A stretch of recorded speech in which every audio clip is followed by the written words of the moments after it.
Today I will show you a lot of charts and make an update on hot markets. Of course, I will talk about emerging markets, the US dollar. We'll take a look at commodities with the CRB index, and we'll end with an update on the technical outlook of two US indices and DAX 30. So if I start with one of the biggest world ETF covering emerging markets, so it is the EEM US tracker. Here you can, as you may remember, I showed you this chart a few months ago when the tracker broke below a critical support zone, which was this support line, as well as a breakdown below the 200-day moving average. So as I highlighted a few months ago, is that the next support zone and potential downside target was this Fibonacci support at 42.30.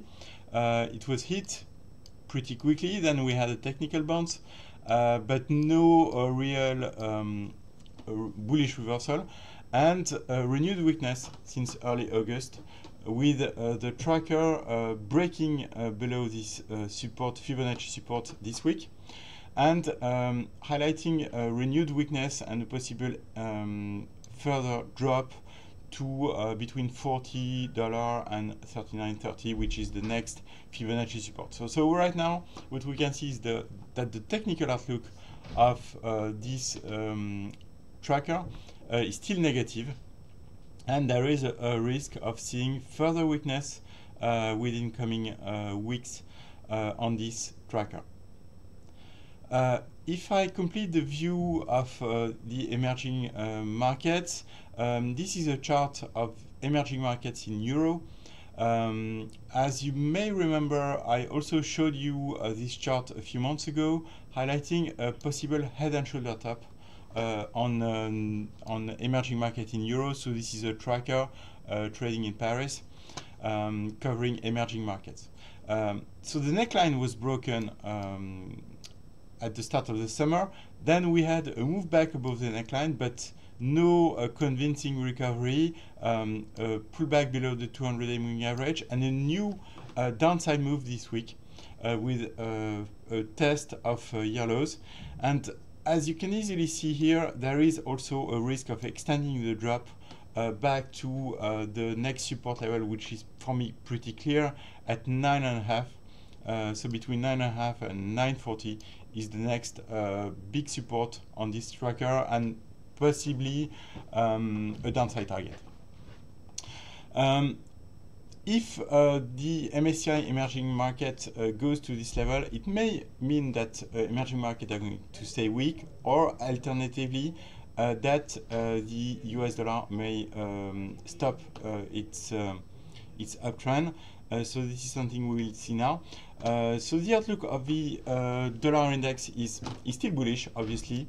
What we saw a week ago is even a significant upside breakout above an ascending triangle, and right now it's pretty hard to say that the US dollar is topish.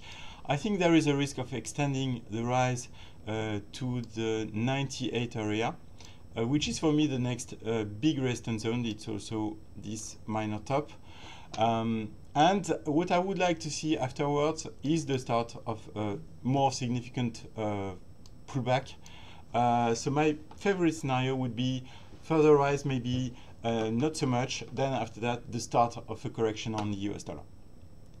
If we complete this view with a chart of the euro dollar, so you can see here also a significant downside acceleration following the break of a key technical support at 1.15.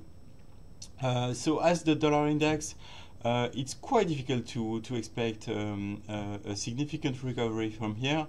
The next Fibonacci support is slightly below 112. You can see that the precise level is around 111.90. Once again, so what I think is likely is a last wave down. Then after that, the start of a technical bounce, possibly a stronger one, Why? Because in terms of Elliott wave, if we look at the waves, we can see very easily a perfect 1, 2, 3, 4, and I think what we are seeing right now is a wave 5, meaning that it could soon be a good timing to start implementing contrarian trading by strategy on the euro dollar. If we now look at commodities, so pretty difficult here for commodities. What we are seeing right now is quite in line with the negative correlation, classical negative correlation between US dollar and commodity prices.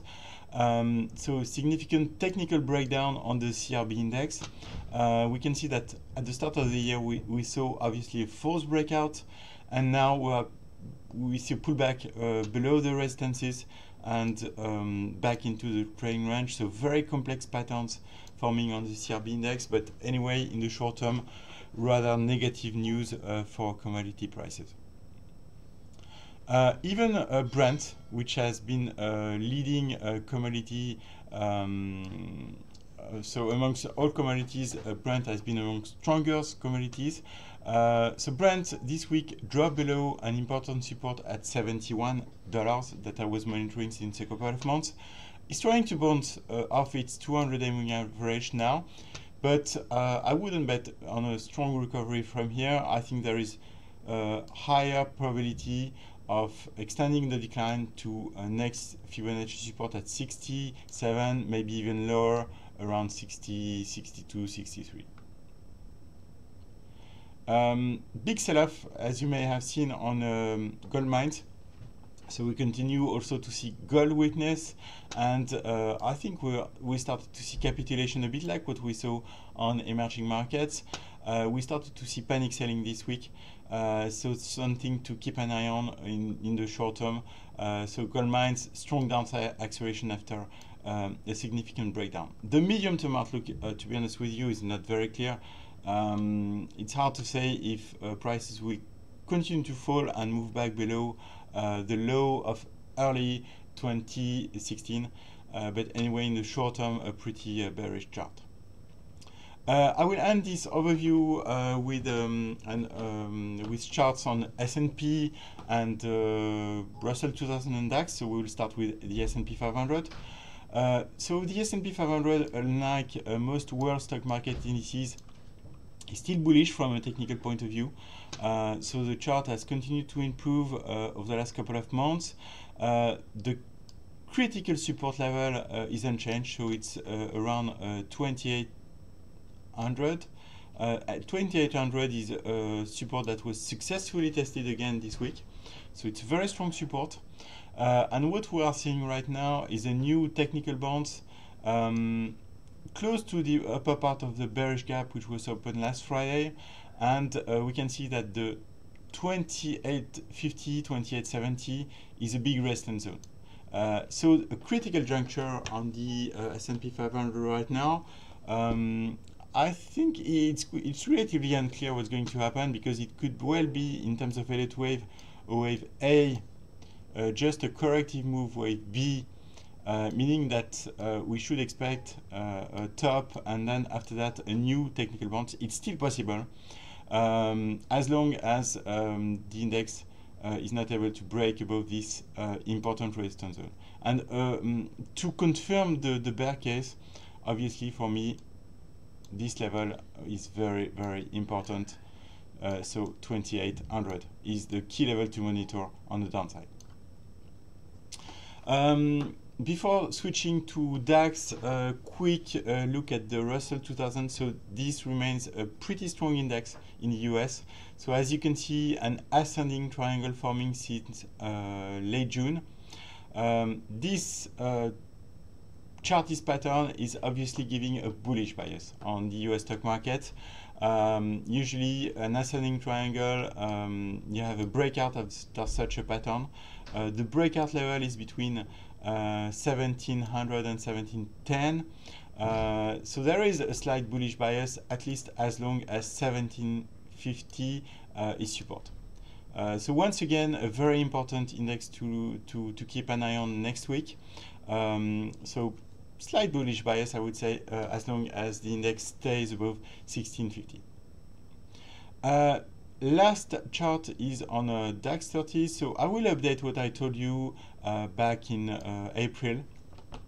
This is a scenario I started mentioning 4 months ago, and it's still valid. This is the bearish scenario of a major head and shoulder top forming since last year. The neckline of this pattern has not been broken yet. It's around 12,000, between 12,000 and 11,900.